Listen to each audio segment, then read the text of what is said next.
All right, we are ready to start.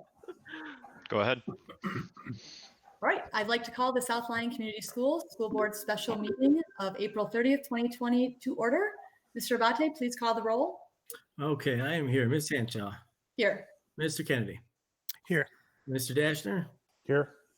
Mr. Clark. Here. Mr. Swegler. Here. And Mrs. Ertel. Here. Here. That's 7. We're all here, so we have a quorum. Our first item up is public comments, and I currently don't have any. We do have an opportunity at the end of the meeting. You are welcome to speak at that time. Next up is our selection of finalists. Mr. Silveri, would you like to start? Certainly.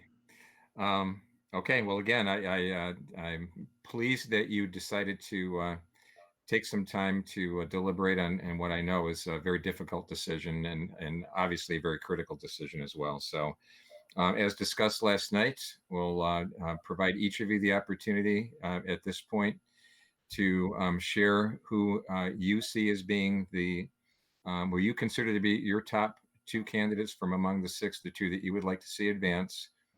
Give you the chance to speak to why that is, why you feel that way. We'll go around. Again, I want to encourage each of you to not only speak your mind, but to listen to what your colleagues have to say and pay close attention. I'll be kind of tallying, who sides with who and who those selections are, at least as we go and express that.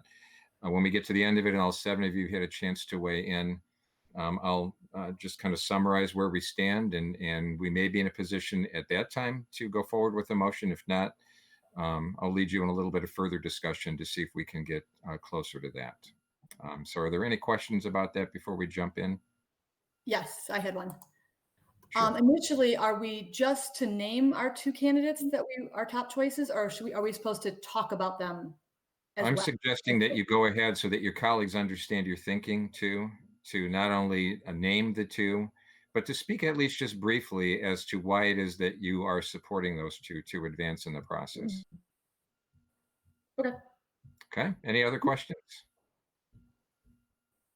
All right, who would like to start? I can jump in, Randy. This was obviously a very, very difficult situation, and something I know the whole board has never had to deal with before. At the very outset of this process, there were 2, I guess, criterias that I outlined that I felt were very important to me personally. One of those was that the district returned to a leadership that had a PhD. I think that served us extremely well over the 20 years that Dr. Pearson was here. And that was something that really I felt was very important.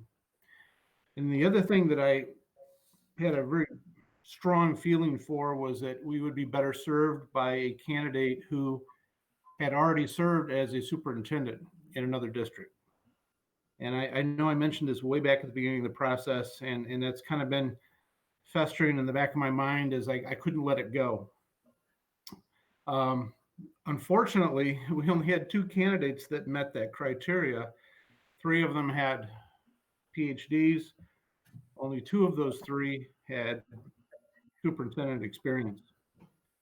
I'm going to kind of not do what John is requesting, which is 2 candidates.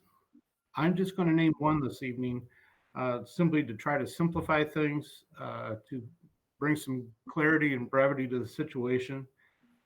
And so my choice would be Dr. Matt Outlaw. Anybody next? Randy, would you like to share any comments as to why you've spoken to it somewhat already? I did. You'd like to add? I felt, it was tough. Dr. Hartley was very well spoken, very passionate. I had some concerns about the delivery and lack of clarity sometimes in the message. It just came down to, I think, education. Dr. Outlaw has impeccable education both at U of M and Wayne State. The fact that he is presently teaching school district finance, I think that is probably going to be the strongest need that we're going to have in the next 2 to 3 years going forward. I see a potential disaster looming over the horizon with state funding, and the fact that he was able to resize the Brandon district and obviously is in touch with what's going on with school finance. So to me, given the two criteria that I had in my head that I just couldn't let go, and the fact that he brought forth such a strong financial background, it became an obvious choice for me. Thank you. Yes. Okay, Mr. Abate. Hi there.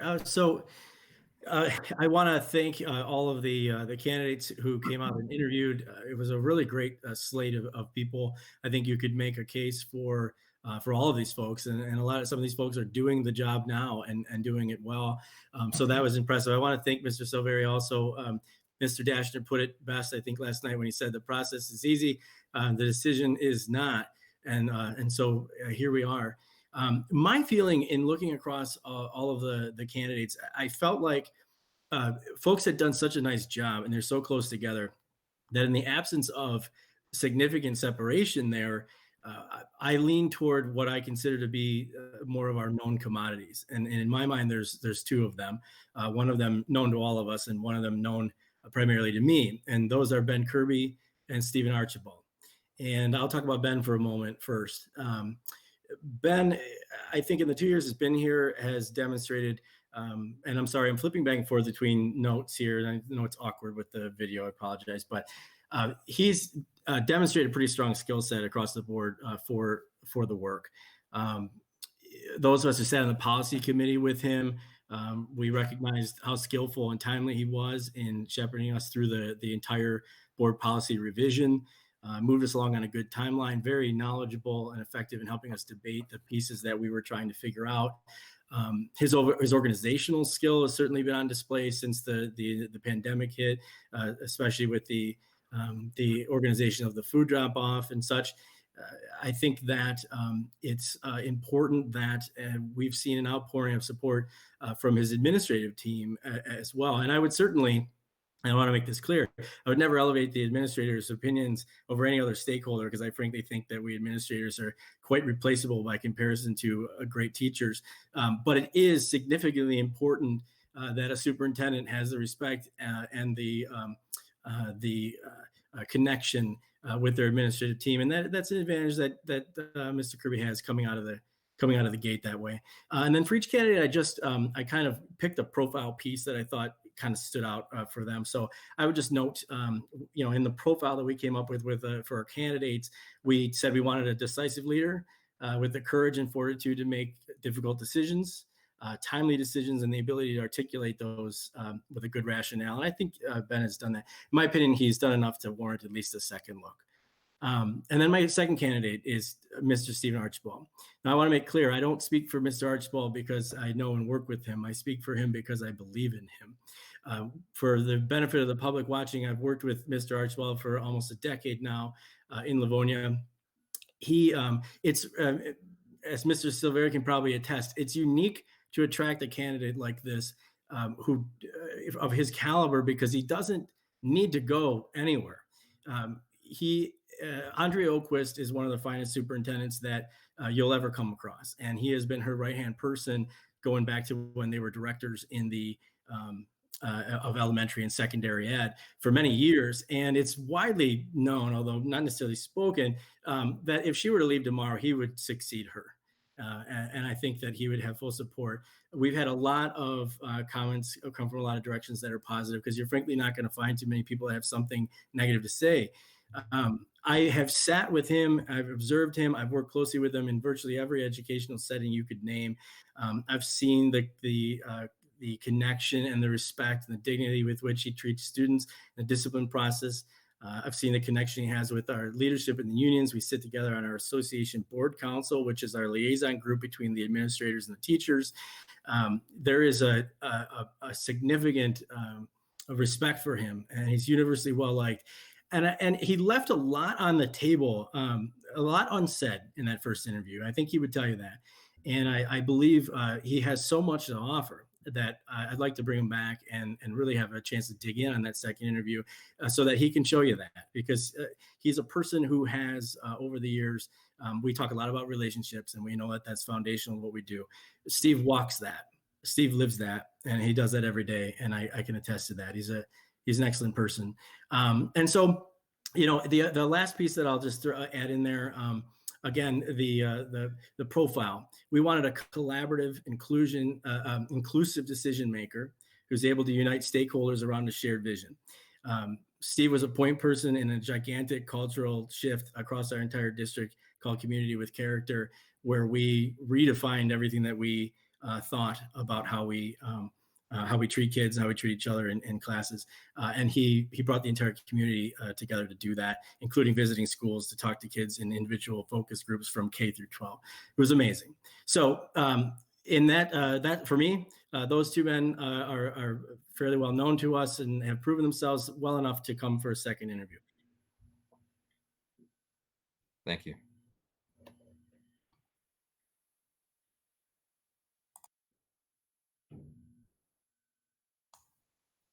Anybody else? Nobody likes to go after Tony.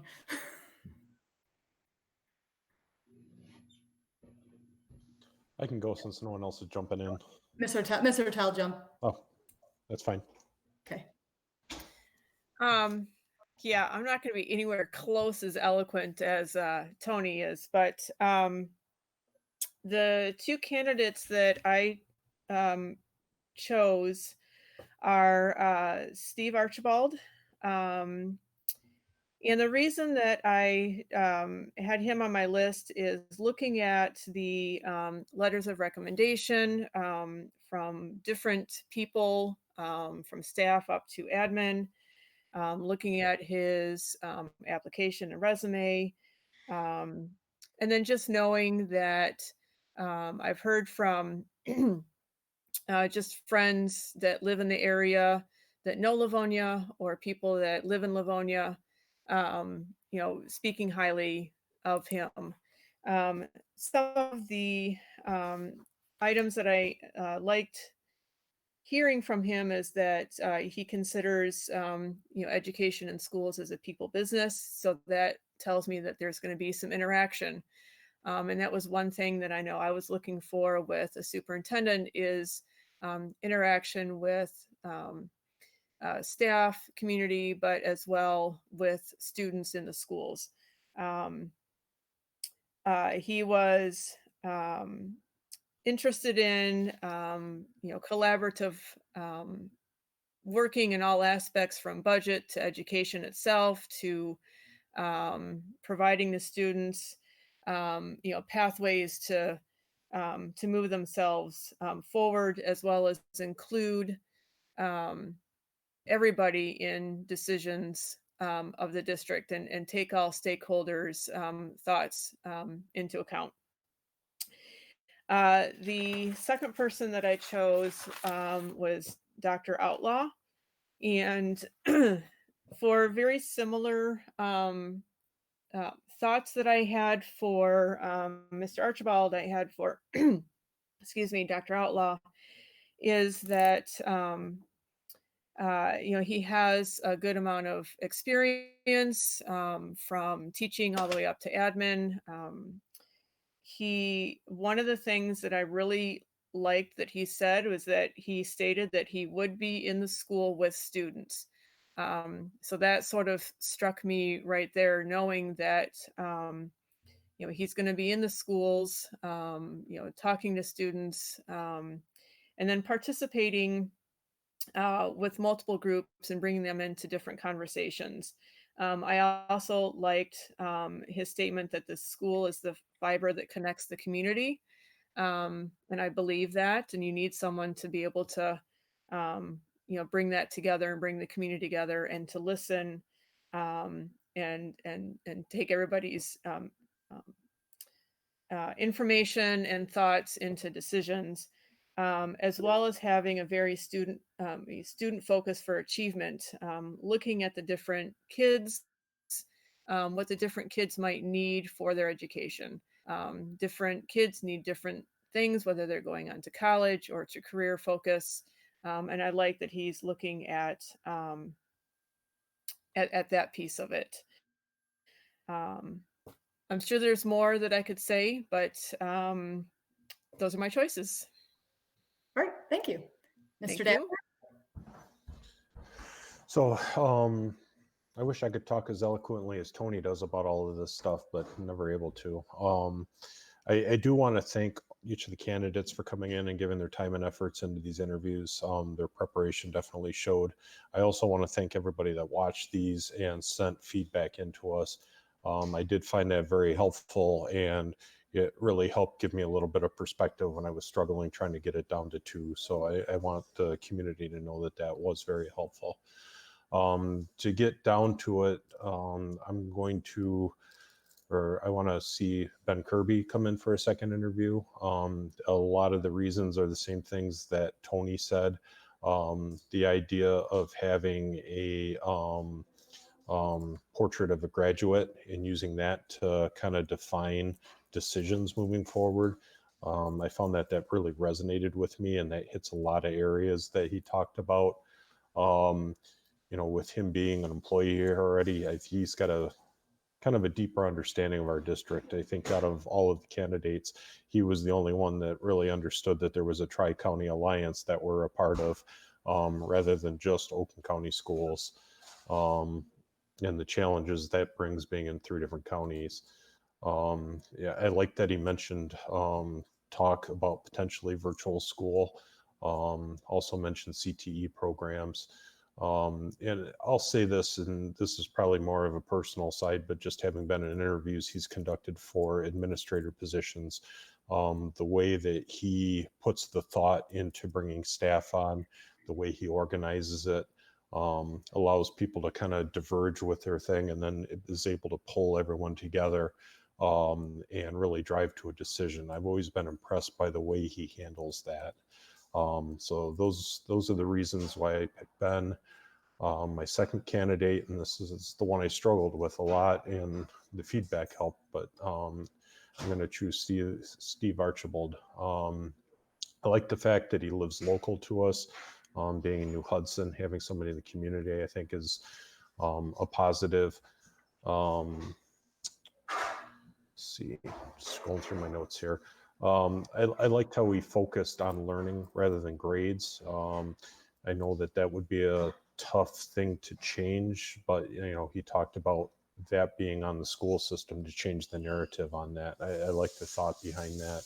When it came to budgets, I think he kind of fits the mold of what we want here: is protect the classrooms, avoid outsourcing. Also has experience with CTE type programs. And I like the message when he was talking about relations in the board, is the fact that, we don't always have to agree, and we won't agree on things, but we need to find out what the answer is and be able to carry forward with unity. And that, to me, spoke volumes of the type of character he was. And I'd like to see him come back in and see what else he has to offer. Thank you. Mr. Kennedy. This was, with all the interviews that many of us have been in on, I think this is by far the toughest. I kind of liked Mr. Clark's idea, is choosing one. But when I looked at my notes from the interviews, when I looked at all the public comments, all the emails, again, looked at the applications, the resumes, the 90-day plans, I could possibly not just come up with one. In fact, I had a hard time coming up with 3, because I thought all three, actually all 6, all had something that would fit in well with us, all certainly qualified. I think for me, what it comes down to is who can see us into the fall, moving forward and being the servant to move our bond forward in a positive manner this August, and also able to have a handle on the finances and thinking out of the box in the short term and the long term, understanding what our challenges are. In no particular order, I would like to call back Mr. Dr. Outlaw for a second interview. I found him to be expressive, very focused and to the point. His responses to me in the interview made immediate sense. I didn't have to weed through a lot of jargon or executive speak to completely, totally understand his point. I appreciated his candor on some very fundamental questions. He told us what he liked and didn't like. I think he said he wants 20 years here. This is the pinnacle of his career. I'm proud to say that I think our district would be the pinnacle of somebody's career to lead us forward. I liked his financial perspective. His decisions, he said the decisions fit the vision. And if we invest in the vision, we increase our return on that investment. I think that is a very good vision. So those are my comments for Dr. Outlaw.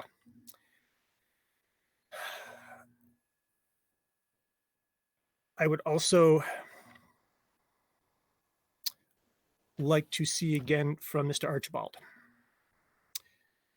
I think he recognizes and sees our immediate and our long-term challenges, understands our bond, the difficulty we may have going into our fall budget.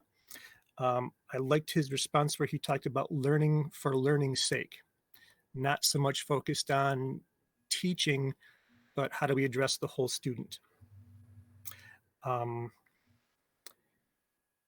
like his idea of being part of a bigger system, having professional development for our teachers, be an adjunct to a larger picture, looking to that vision. I like seeing his enthusiasm for Southline, the fact that he is local and already somewhat vested in our community.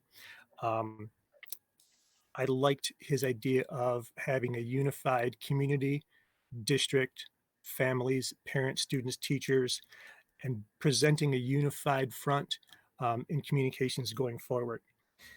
Now, with those two, that's not to say that I do not appreciate every bit of what every one of our other candidates have done, respective in their own places.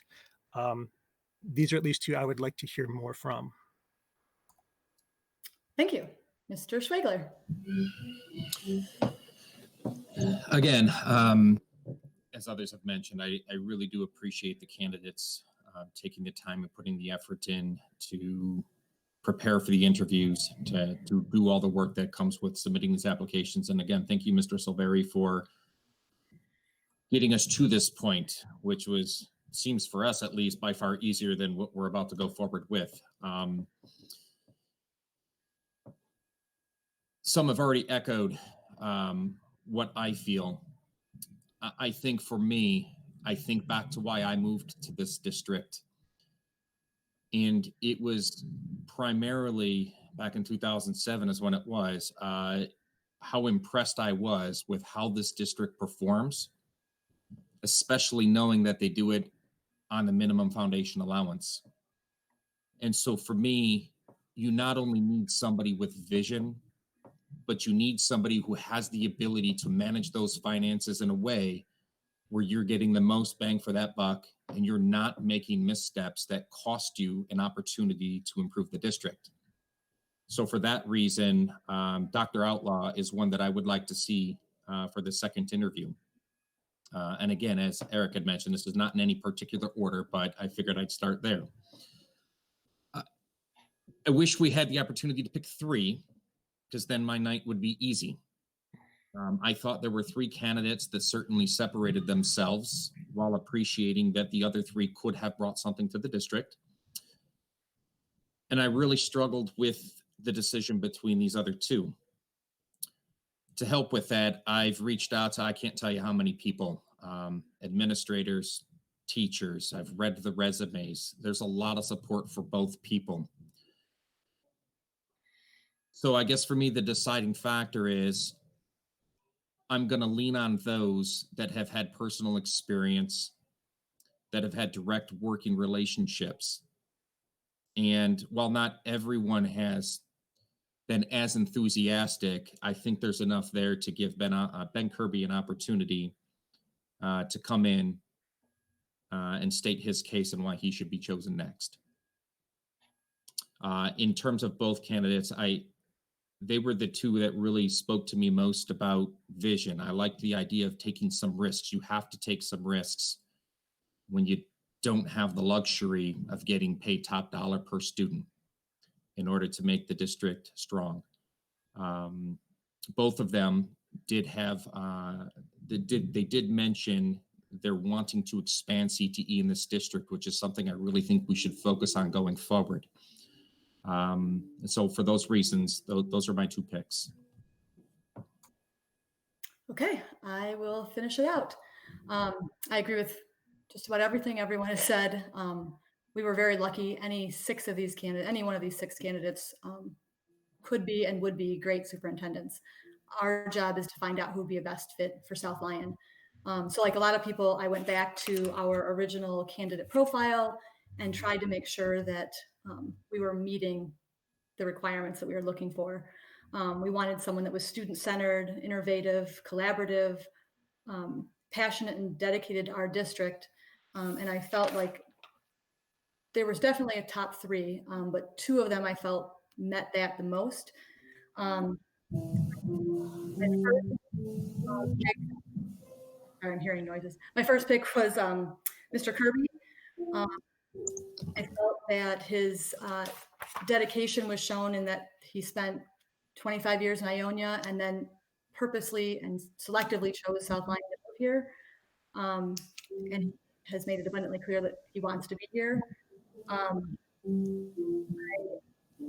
felt that his collaboration was shown on the policy committee when we were able to get through all those policies as a team, and I felt like he led that very well. Innovative. I really liked when he had the portrait of a graduate, and that is something that brings in the entire district, the community, students. I liked that he wanted to lean on all of those people. I liked that he wanted, in his 100-day plan, he's purposely going to find mentors that will help him be a better superintendent. And so that was the reason. And again, the letters of support and the references and the community feedback was very impressive for Mr. Kirby. My second choice was Mr. Archibald. Similar reasons. He's spent 30 years in Livonia, and it shows that he's dedicated, and I would assume if he moves here, he's going to be committed to us like he was in Livonia. The student-centered, I liked that the same quote that I think Dan said, learning for learning's sake. I thought that was important. The fact that he is all about students, and he's also about building relationships, and he has also dealt with budget cuts in Livonia, and I know was very involved with those for many years and did some great work. And he also had a very detailed 90-day plan that involved supporting the bond and getting to know everybody, and really showing that he wanted to commit to our district. He also had some amazing letters of recommendation and references, and I just felt that he was a very strong candidate. So that was my second choice. Well, thank you for doing such an outstanding job of sharing your thoughts and why you're advocating for the two candidates that you identified. It's very interesting. In tallying up what I heard, 5 of you offered your support to advance Steve Archibald in the process. 4 did so for Matt Outlaw, and 4 for Ben Kirby.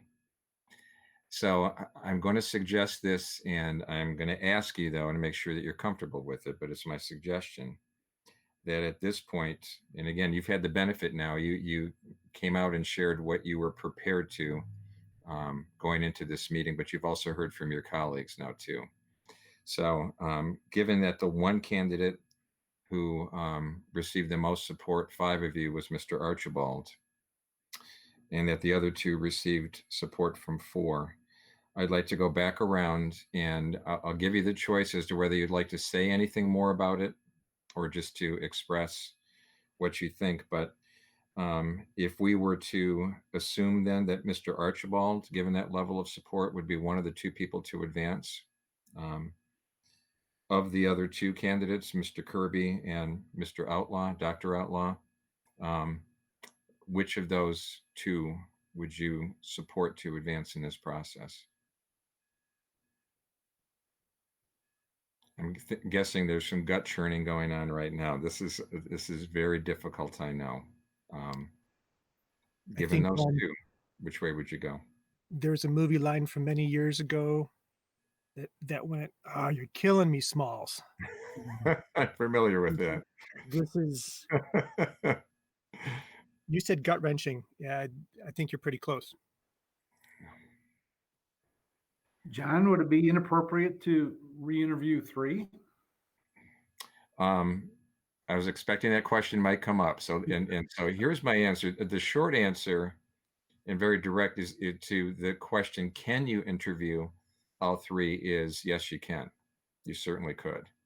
The line I usually use when that question comes up is, this is going to be a really tough call, and ultimately you can only choose one, right? So you're better served if you can make part of that difficult decision now and get it down to 2. But ultimately, it's your decision as a board as to where you want to go with that. And if you feel strongly that it's too difficult to differentiate between the 3 now, and that you would like to hear more from all 3 of them, could we do that? We could. Or do you think we would end up in the same place that we're at? That's the Well, I think you're going to be agonizing when you get down to having to choose one of the 3. I don't know that your decision then is going to be any easier by having deferred and bringing all 3 forward. So, again, generally I would advise rip the Band-Aid off, make that a difficult call now to get down to 2, and then knowing that you're still going to be facing an awfully difficult decision, even then, with 2 very quality candidates going forward. But I'm sharing my thinking, and ultimately that decision is up to you. So rather than asking you to choose between the 2, I guess in fairness, let me just see what others may have to say about what Mr. Clark just proposed, that notion of either advancing all 3 or continuing the dialogue and making the very difficult decision to get it down to 2. I think 3 just makes it tougher down the road. I can't imagine that.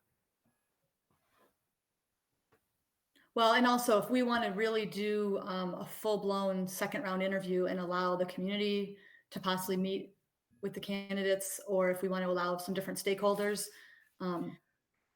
that's a lot to do for 3 candidates when we eventually have to get down to 1 anyway. So.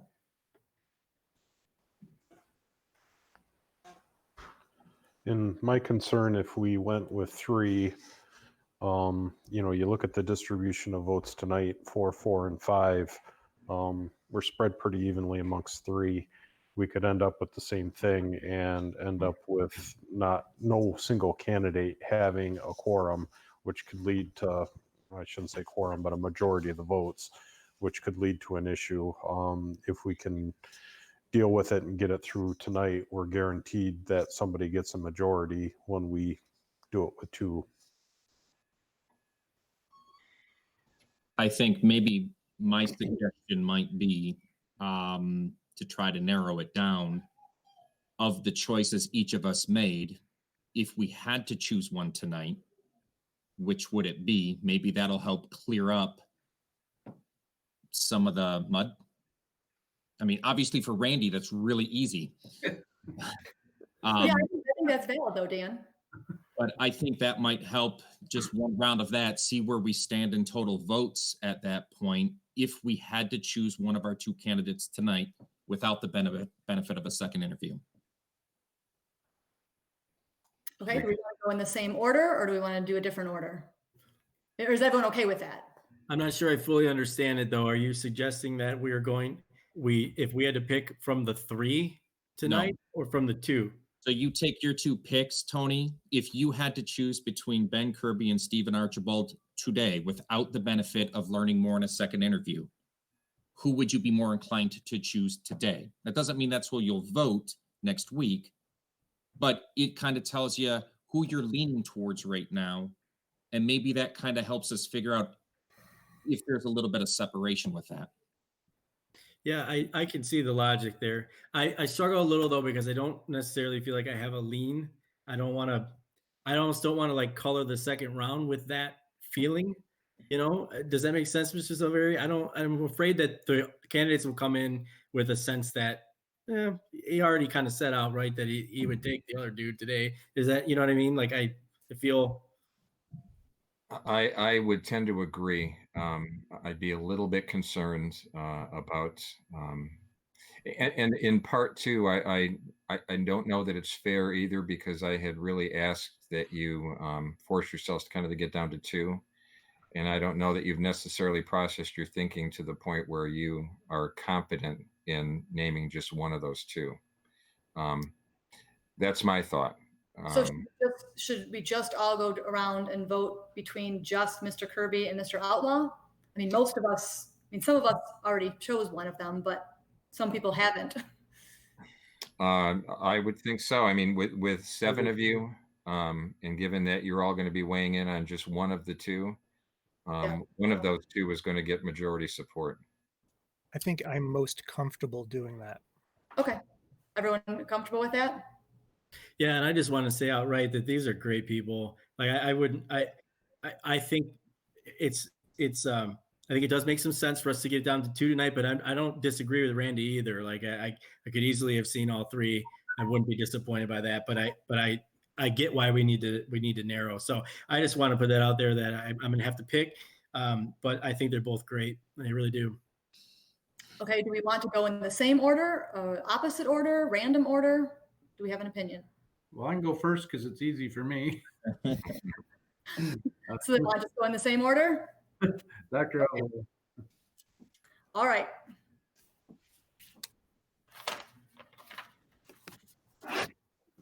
Oh, sorry, No,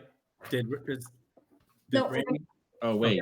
So we are literally choosing between Ben and Matt. No further discussion. Correct. Well, that's an interesting point, though, Dan, and I don't want to throw a monkey wrench, but should we talk a little bit about comparative experience, something like that? Anything, If you want to add more detail to your decision, you can, but you don't have to. I would like to add a little bit more, if that's okay. Sure. Yeah. Absolutely. So, Mr. Clark, you go first. Certainly. There's a couple of things that really stood out in my mind for Dr. Outlaw, and I think it's the struggles that he went through with reorganizing Brandon. That's not an easy task, and I know that no matter how, and the fact that he talked about shifting and accommodating the public input, and it seemed to be he really cared about the community and using that community input. The fact that he talked about the vision, I think one of the questions, what would be the vision? And he said, well, the vision needs to come from the community and not be an individual superintendent's vision. And some of those comments, I think, just led me to believe in the fact that how accessible he was, and the fact that he calls people back, quickly. I think just all of those things kind of created an image to me of a person I think I would be comfortable with in the leadership chair. Okay, Mr. Abate. Yeah, I don't disagree with those things. Randy, I think, has a good outlook on Mr. Outlaw. No pun intended, I suppose. I agree. I think he's a very good candidate. For myself, I struggled to kind of parcel between everybody, because I felt like I heard so many good things across the board. So I keep, as I do that, as I kind of scroll through candidate to candidate and look at the questions that I starred that I thought looked good and those kinds of things. I just keep coming back to what I feel like I've seen demonstrated already, what I can point to that is quantifiable evidence that a person can do the job the way we would hope that it would be done. And and maybe that's just a natural advantage of somebody being an internal, and it breaks that way. But I think Ben, I think the service that he's given the community over the last couple of years, warrants a second interview. But it's incredibly difficult because I would very happily sit down with both of them. But I did back Ben in my initial, and so I'm going to do that again. Mr. Tell?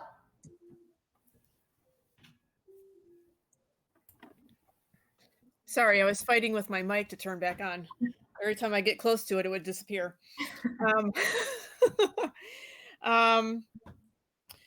It's probably is going to end up making it difficult, but I'm going to stay with Dr. Outlaw. I just really liked the feel of collaboration that I got from him. His philosophy on assessments, much preferring the NWEA for immediate outcomes rather than the state assessments that takes 4 or 5 months to get back, so that the teachers can immediately work with the students on what they need. I really like the fact that he brought in a variety of programs into his district for the career readiness. I believe, I don't have it written down, but I believe he was the one that mentioned welding and carpentry, which are 2 items that, working at a community college, those are some programs that we're really focusing on. And then also working in the construction industry, those are 2 programs that are in dire need of people to work in. So, to have that ability to promote those kinds of items and programs potentially in our district, whether it's working with other districts or partnerships or whatever it may look like. And just seemed like there was such a student focus on achievement. It just really swayed me. So I am staying with Dr. Outlaw. Okay, Mr. Dashner. I'm going to stick with Mr. Kirby. I will echo other sentiments that have been said. All 3 of the candidates we're looking at are all very strong. To me, it comes down to the fact that Ben had a pretty good hand in the COVID response that we did. I really appreciated his response to what would he have done differently looking back at it. What I got out of that is he would have pivoted quicker and done something pushing towards online sooner than waiting for the government to fully decide. I really did appreciate that honesty that came out of there. The other thing that sways me too is that Ben is currently working with our bond, and we all know how important that is. So, he's worked on it already. He's continuing to work on it now. And, if July 1st is a start date, he's already up to his knees in it when he starts. He doesn't have to figure it out. He doesn't have to figure the community out. I mean, he can hit the ground running with that. So those are things that really push me in his direction. Okay, Mr. Kennedy. You all make such good points. Boy, I keep going back and forth. Every comment I hear from Mr. Dashner and from Mr. Tell and Mr. Clark and Mr. Abate, I agree with, and I fully support. My gut tells me going forward with our financial perspective, I would move for Mr. Outlaw.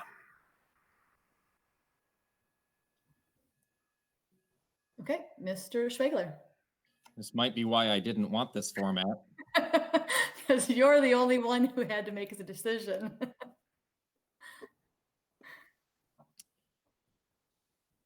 there's no question in my mind.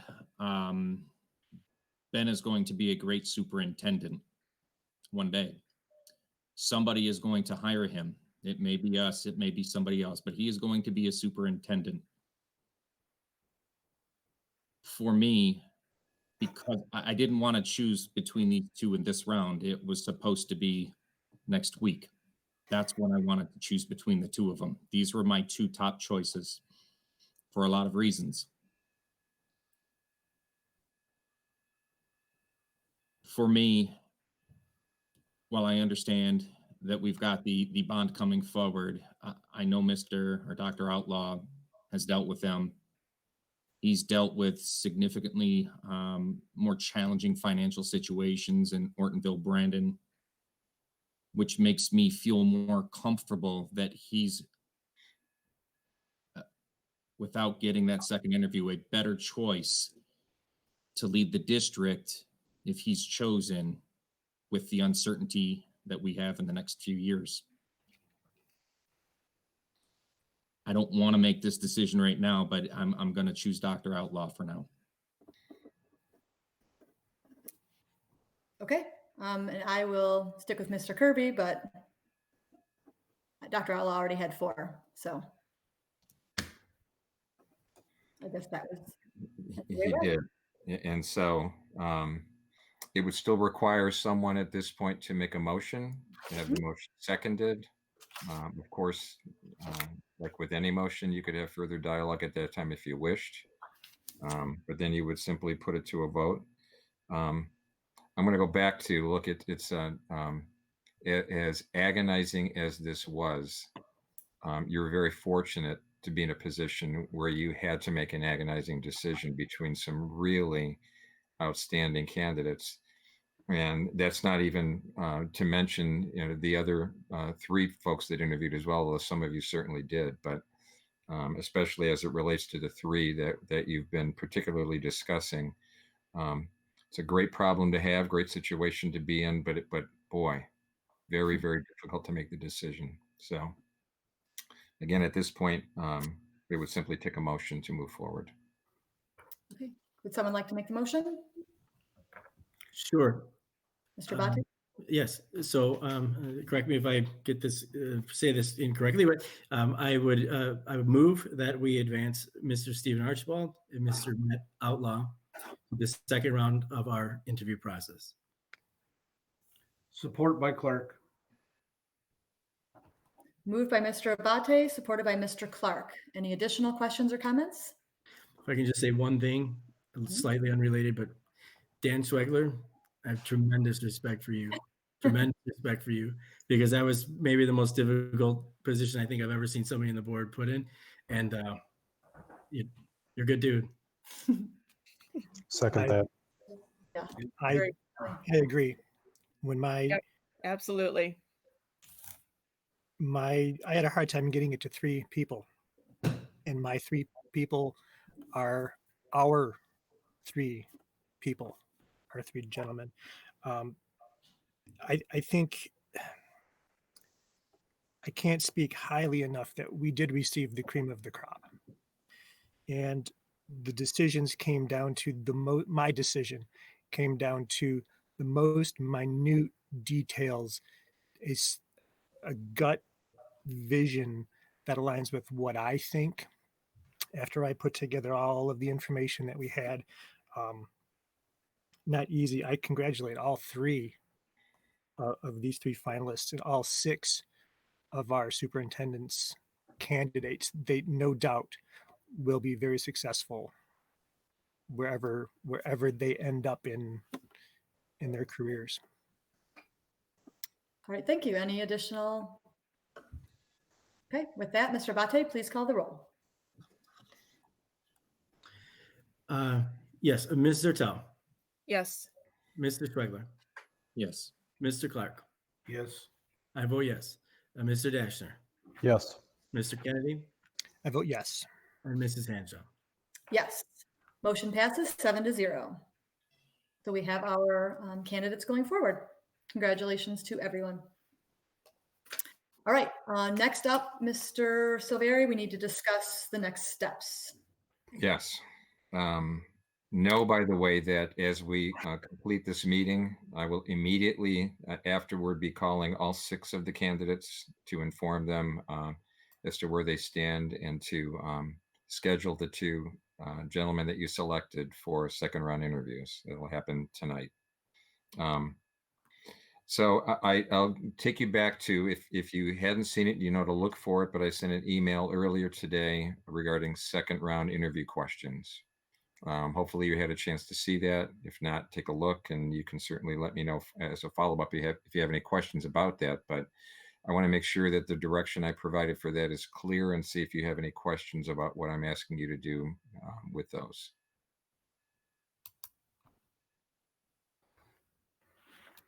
You're good on that? Okay. I appreciate that. So Carrie and I have talked, and you know, we're all districts that are faced with making these decisions now in this virtual world that we're operating within, are having to improvise. So we know that had we done this in the way we planned initially, the 2 second round interviews would have taken place on 2 separate nights, which would have enabled us to bring the candidates into the district during the course of the day, when they would have met with various stakeholder groups who would have had the chance to interact with them, ask questions, provide feedback. Given that we can't do that, we have a kind of a proposal for you, something that we want to throw out there and suggest, but certainly we'll be open to any feedback you may have or suggestions. So one would be, there's really no need under this circumstance to separate the 2 second round interviews into 2 separate nights for the board. I understand you already have a meeting Monday night. There's absolutely no reason that on Tuesday night, the 5th, you can't go ahead and conduct both of those second round interviews. Again, these will be now maximum 60 minutes long. So the initial time schedule I'll toss out there, but you make the final call. Is what we could roll with is meeting at 6 o'clock with one of the 2, and then at 7:10 or thereabouts with the second. Of course, if you'd rather start later, we can adjust that, but I'll throw that out just to start the dialogue. Let me know what you think about that. Does that work for everyone, or does anyone have an issue? Sounds fine to me. Okay, so 6 o'clock and 7:10. So when I call, and that's on Tuesday, the 5th, when I call tonight, I'll get those 2 finalists scheduled in those 2 slots and follow up and let you know. We have a draft press release ready to go that I'll be forwarding to George Heitch tonight, and he'll get that out. He'll share that with you too, so that you see where those candidates fall in those time slots. So the other thing we discussed again now is how to engage stakeholders. And here's what I'm going to throw out there as a suggestion, but again, I welcome your feedback. I know Carrie does as well, but the following 2 days then, on Wednesday the 6th and on Thursday the 7th, we would provide opportunities for 3 distinct stakeholder groups to pose questions to each of those finalists and hear the responses. But here's the way that we're suggesting we do that. We would have to work hard to get this word out tomorrow, and we could and would. Extended invitation to 3 groups that we're talking about are administrators as one group, staff members in general as a second group, and then parents and community members as a third group. We would invite them in advance to submit questions that they would like to pose to the respective candidates. They don't have to be identical in this case. So, and we could do this one of 2 ways. If it's easy enough, my email address through MLI is public. I'm happy to put that out there and enable folks to submit questions through that if they would like. We'll direct them to identify which of those 3 groups they belong to, because what we're thinking that we would like to do too, normally they would be there face-to-face. So we would ask them to identify themselves. And so when we would get down to those particular days, the schedule I've worked out is for both days from 3:30 to 4:30, we would have administrators be able to log in. We provide them with that login information. At that time, I would have fielded questions, had a chance to screen them. I would go ahead and ask the question of the first finalist, and give that person a chance to respond. And we would go through that format for that hour. I would identify who asked the question, and if they share it, what group they represented. For example, if it's from the administrative group, if the person has identified themselves as one of the elementary principals, I would share that as well. And we would just go through that process for that hour. We would do the same with staff from 4:45 to 5:45. And then finally with the community, parents and community, from 6 o'clock to 7 o'clock. Again, that's just a suggestion in terms of those timeframes, and even in terms of those groups. We would mirror that on the second day, on Thursday the 7th. It would be the other finalists, same time frame, same format. Again, the questions wouldn't have to be identical. So the invitation that goes out to people who may want to, in those three groups, would be to submit questions, either generally that they would like to see asked of both candidates, or questions they would specifically like to see asked of one finalist or the other. And I would screen to make sure that the questions being asked are appropriate, to make sure that they're legal. Yet my guess is that we wouldn't get them all in, but we'll do the best we can to get as many asked as possible. And these would be closed meetings. So the staff meeting would not be open to the public. Administrators couldn't see them. We can't see the answers. This is just a closed meeting between the candidate and the specific group. The community group, I guess, is more open just because it's the community, but Right. the staff and the admin groups would be more secure. They'd be given login information where they would get that login information only from that particular group would receive it. They would be able to log in at that time and participate, only that group. That's correct. We would invite them, and not only invite, I would say encourage them to provide feedback in the same way they have been providing feedback over the course of the last 3 days. They're accustomed to that format. You are as well. So at that time, it's actually, we invite people in the first round to provide feedback. We strongly encourage it at this point because it's important for you to know when given the opportunity to submit questions and hear those candidates respond, how are they responding then? How are those staff members responding, those administrators, those community members, and what thoughts on that do they want to share with you? Okay, Mr. Or Mr. Dashner. So John touched on it a little bit. So the main purpose of this is so that people outside of the board can get to know the candidates a little bit more in a less scripted environment. So the big thing is the feedback that they're giving us that we can take into account. So I guess that's one of the things as we publish this, making sure that we're very clear that we need that feedback from them to consider as we move forward. To take that's going to be or to make that final decision is going to be very important. And I will be, for what it's worth, with every one of those groups, I will be emphasizing that at that time, at those various times when those folks will be logging in, I'll really stress that with them, that you are specifically really requesting that they provide that feedback to you. And as we get that feedback, is it going to be separated by each of those three groups so we know what's coming from the administrators versus the staff versus the parents or the community at large? Well, see, I think the hope would be, and I would encourage this too, is that they are willing to identify themselves, at least if not by name, which of those three groups are they a part of? Okay. Yeah, currently that's not a requirement, but we would definitely ask them, please share that. So, okay. Mr. Abate? I'm sorry, and I it's just a point of clarification. Are these meetings that Mr. Salveri is leading with the candidate in these groups, are we participating in that? We're out of that, correct? Completely out. Correct. Really? Yeah. Okay. All right. And then I just want to ask you, maybe you're going to get to this next, so we can put a pin in if you want. Is there a way we can get creative and still bring in something along the lines of the site visit, where we can? That's next. That's next. Gotcha. Okay. We'll move on to that next. That's a great point. Great question. Yep. Any other questions, concerns, or thoughts on the community input? Mr. Clark? Yes. I guess just for clarity, we're asking for this input from the various people who've engaged in these sessions, the potential candidates. In a normal situation, we would be either receiving email or they would be speaking at a board meeting. so that they would be identified, because I'm hoping if somebody's willing to come out and make a comment regarding the candidate, they're willing to put their name on it. I'm a little, I don't want to say distressed, but I'm questioning the anonymity. I can't even say the word. Being anonymous on their comments, it kind of concerns me as to motivations and how do we weigh it and that sort of thing. Is there a way that we can ask them to email us, or maybe identify them on the spreadsheet or whatever? The public comment forum that they've been doing, it asks for name and job or relation. Right. We're not requiring that. I'm fairly confident that Jeff Russell can turn that on so that it's a required field to put your name in. I don't know.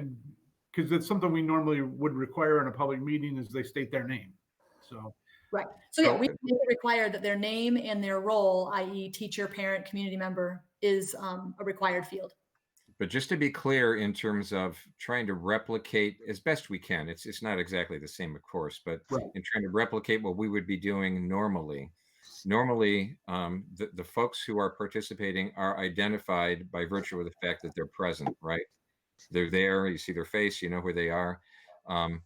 I hand those feedback forms to them that ask the same basic questions we're asking online now. But at that time, even on that form, we give them the option to give their name and the option to identify what group they're from. So even in that way, we normally don't require them to identify themselves. Well, I'm comfortable then. I don't necessarily have to have a name. I just kind of, sometimes it provides a benefit. If they're the one thing I'll say is that there are times folks might be reluctant.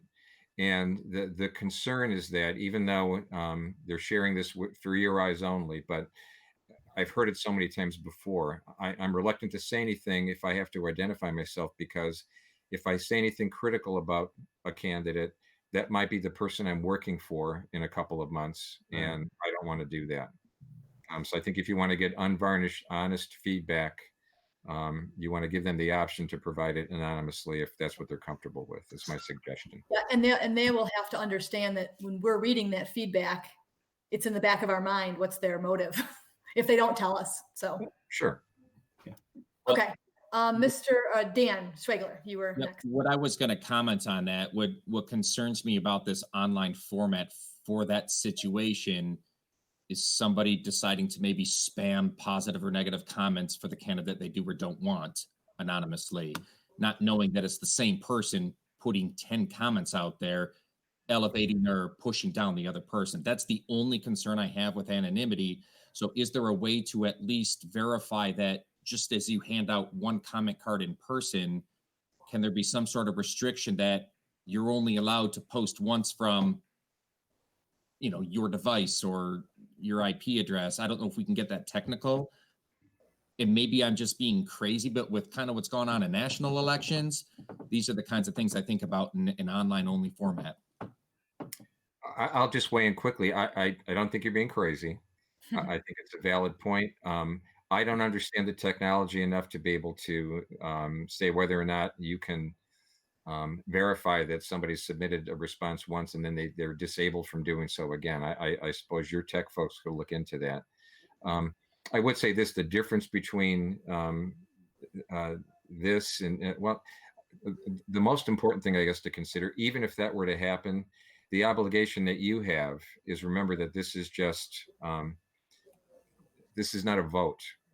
This is not a democratic process where you're going to look at who the majority of respondents favored, and therefore that's going to be the person you select as your new superintendent.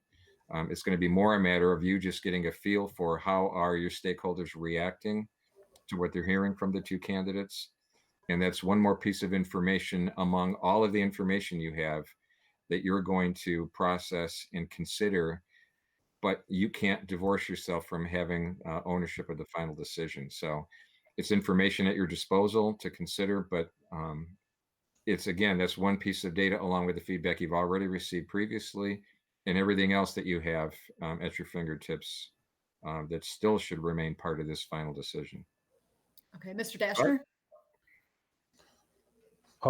I would strongly support making the group part a required field, just so we can tell if it came from an administrator, a staff member, or a community member at large, because I could see where a message from either of those groups is going to mean more, depending on the content of the message. It could mean more coming from an administrator rather than a parent. And there's things that a parent could say that mean more coming from them than they would a staff member, or vice, any combination. But I think it would be important to have that. I would support having that required. Okay, so as long as no one objects, we will make just their role in the district a required field. Okay. That's what I'm proposing. All right, Ms. Ertel. Yeah, I guess I just want to make a clear understanding of if we were back in regular land, these focus groups, they're not a meeting that the Board of Education attends, correct? Correct. Is it a meeting format, or is it a walkthrough and you're walking through admin? Is it a focus meeting that, John, you're heading up with the candidate and that group? Now, again, that's where it replicates it somewhat, because I'm there with the candidate. We put an invitation out to folks from those particular groups. Whoever would like to attend can do so. And then they simply have the opportunity to put a hand up, ask a question, and give the candidate the opportunity to respond. So it really is it's a Q&A, even in a face-to-face setting. This is a Q&A in a virtual setting. So how does that, when it's a verbal Q&A setting, you have back and forth conversation, which obviously we're not necessarily going to have with this, but how Right. does the feedback get back to us? Is that you kind of summarizing what was spoken or discussed? No. What would have happened at the interviews face-to-face is we would have had paper feedback forms that we would have provided for folks who were attending the interviews to fill out. We would collect those, and then we make copies of each of those for each of the board members. I do the same in those face-to-face stakeholder meetings. I hand them feedback forms, collect them, and then we get copies of those made and put those in your hand. Okay, so when it was in face-to-face, they're having an open Q&A back and forth discussion, but at the end of that, they're just writing an opinion of how the candidate may have answered their question, other people's questions. Yes. So this one is a little bit more formal, so to speak, because we're seeing the question and the answer as opposed to them giving a feedback of their opinion. Or are we still asking for a feedback of opinion based on the candidate's answer?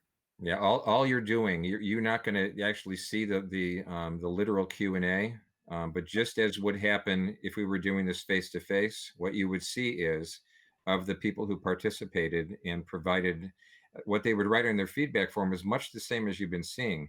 Here are the things that I'm impressed by in regard to this candidate based on what I just heard. Here are some things that I might still have questions about, or that perhaps are concerning. Okay, so you're the only one seeing the questions and the actual literal answer. We're just still getting the opinion of that feedback. That's right. Okay, got it. Thank you. The goal with this really was, in thinking this through, was, again, even though we can't totally replicate what we would have been doing, how close can we get? I think this gets us fairly close to it. Okay, I think we're in agreement with that. You're good? Yep, I think we're good with that one. Okay.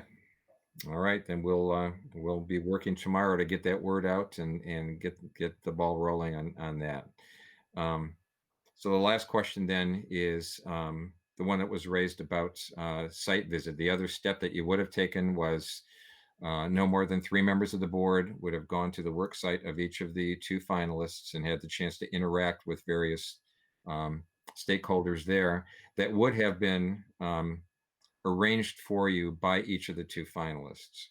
So I don't know that there's any way we're going to be able to get terribly close to that, but we can talk about whether there's a way for minimally the candidates to identify at least several people who it might be important. Do you want to hear, for example, from if possible, a member or two of their Board of Education. Do you want to hear from central administrators? Do you want to hear from members of the teaching staff? And, it's going to be difficult for the candidates to pull this off. They're not going to be able to do this in the same way that they would have face-to-face or really anything close to it. And frankly, I think we'd have to take pains to limit it pretty significantly to where you would ask them. I would suggest perhaps no more than, just like we're doing now with these meetings next week, 3 different groups to choose from, where they would at least get a handful of people who would be able to interact with, again, 3 members of the board who would be able to ask questions. Just as we would have done face-to-face, those 3 board members, we suggest but not require that it be the same 3 board members for consistency's sake.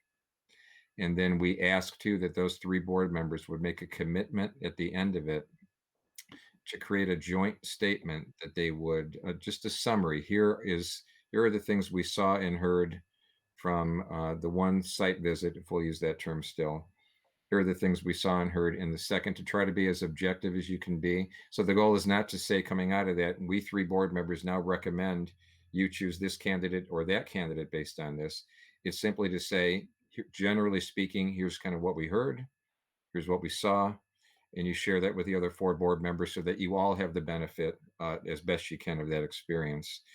Again, it's not the be all and end all, but just one more piece of data for you to consider as you make this final, very important and critical decision. Okay, Mr. Dashner. I'm going to phrase this like a question, but I think it's more of a statement. Can we ask the candidate to set up a virtual meeting with people of their choice and give them a list, kind of like you were saying, as maybe some Board of Education people? Mm-hmm. I think finance would be an important one with the stuff that's coming up. Maybe curriculum, things like that, to get a cross section. That way it still happens. It's more in a virtual sense, but I got to believe that they probably have access to the same Google Meets that we do, which would, I guess make it easier to pull off or be able to do it. Yes, So help me. I want to make sure I understand. You're just suggesting that I, as we would normally do, I give them examples of the types of people that they might want to gather together for board members to speak to, but I give them some discretion, but ask them to make it a bit of a cross section for your benefit. Is that fair to say? Yeah. Okay, Mr. Abate. Is there any particular reason why we wouldn't all be able to just listen in on those meetings? Any 3 of us would do a fine job of relaying the information, but it's such a huge decision. And there's, the subtleties of watching people speak and their body language and that kind of thing. It feels like having just like a totally unfiltered look at that whole situation would be beneficial to everybody. If you have a majority of the board participating, then it becomes a formal meeting of the Board of Education, especially under the current circumstance. You'd have to post, you'd have to allow public access. That changes the tenor of the whole conversation then. Exactly. All right, understood. Thank you. You're welcome. Mr. Dashner. Sorry to hog all the time here, but if they indeed use Google Meets, is that something that could be recorded and provided to the other 4 board members afterwards to kind of solve what Anthony's getting towards? Offhand, I can't think of a reason why we could not do that. So I would think that's possible. I would look into that, make sure there's nothing I'm overlooking. But as you propose that, I'm not sure if anybody else can think of anything, but I think that may be doable. Yeah, it seems very doable. So I think we should definitely look into that. Sure. That would make it easier for the 3 participating. You would not have the need to summarize in writing. Yeah. Right. And maybe if we offer, I don't want to put Chester and Jeff up on I don't want to overcommit them, but Maybe if we could host it, that makes the recording easy, and then they would have access to Google Drive in order to share it to us too. So, but I just throw that out there as an idea. I like the idea. Let's use our IT people to coordinate. It's going to make it simpler for us. Thanks, Jeff. It'd be good that we can't see Jeff's face right now. Yes, exactly. Do we have 3 people that would like to specifically be the 3 people that ask the questions? At this point, that's the only difference, is that you would be asking the questions and you would be live in the meeting. Does anyone in particular have a desire to do it or a desire not to do it? Well, I know. I previously stated that I don't need to, that since I only do have 6 or 7 months left on the term, let's let somebody who's going to be on the board a little bit longer. I would also say, though I'd love to, it doesn't seem to make a lot of sense. And I'm going to know a lot of the people that Steve suggests for his meeting anyway. So. Okay. Um, Ms. Bell? I'm okay to do it if nobody else has a burning desire to. Okay, Mr. Schwegler? I was actually going to suggest that both Eric and Jenny do it, given that they're the only 2 that voted for just those 2 candidates, because you seem like you get a more impartial view from them in that situation. I don't know anything about Mr. Archibald, and before I was not really wanting to do it, but mostly because I'm not sure my schedule would have worked. But if it's all virtual, I am open and would like to do it, but it depends on if Mr. Dashner, I think you said you did want to go last time. So if you still want to go, I would defer to you. Well, after the hit you took tonight, I'm willing to let you do it. And that's fine with me.